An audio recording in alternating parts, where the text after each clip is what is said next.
High বন্ধুরা, আজকে class 10-এর জীবন বিজ্ঞান ও পরিবেশ পরিচয় ডক্টর দুলাল চন্দ্র সাঁতরা চৌধুরী ভট্টাচার্য সাঁতরা এই বইটার 4 নম্বর চ্যাপ্টারের এটা 4 নম্বর চ্যাপ্টারের হাতে কলমে পেজ নাম্বার 108, এটা 2025 সালের এডিশন। এটা প্রশ্ন উত্তর করব। দেখুন, প্রাণীর উৎপত্তির জন্য কোন যৌগটি সবচেয়ে দায়ী?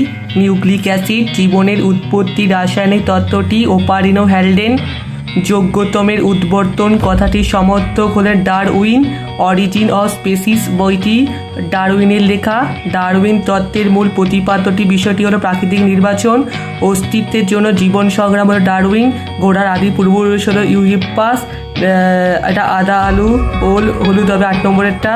9টা হবে গিনিপিকের শিকাম।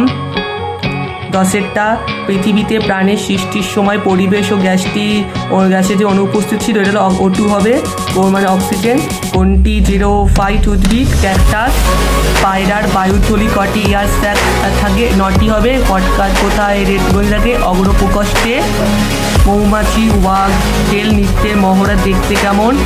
ইংরাজি অক্ষর 8-এর আকৃতির। উটের দেহকোষে জল সরবরাহ হয় পাকস্থলী থেকে। 17টা হবে আন্তঃপ্রজাতি সংগ্রাম, এটা 2020-তে এসছে। 18টা পণ্যকাণ্ড হলো পরিবর্তিত কাণ্ড। 19টা শ্বাসমূল থাকে সুন্দরী গাছে। 20টা রাসায়নিক বিবর্তনবাদ ওপারিনো হ্যালডেন। 21টা প্রথম জীবন সৃষ্টি হয়েছিল সমুদ্রে। 22টা সমস্ত অঙ্গ গঠিত হয় অপসারী অভিব্যক্তির কারণে।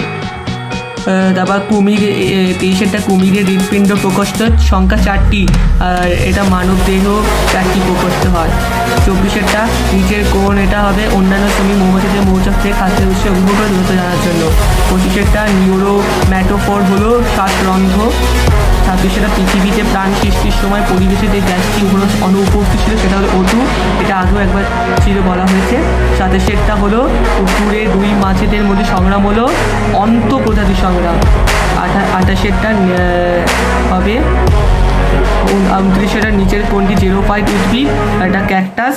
আর 30টা নিচের কোনটি মাছের যুগ্ম পাখনা শ্রেণী পাখনা।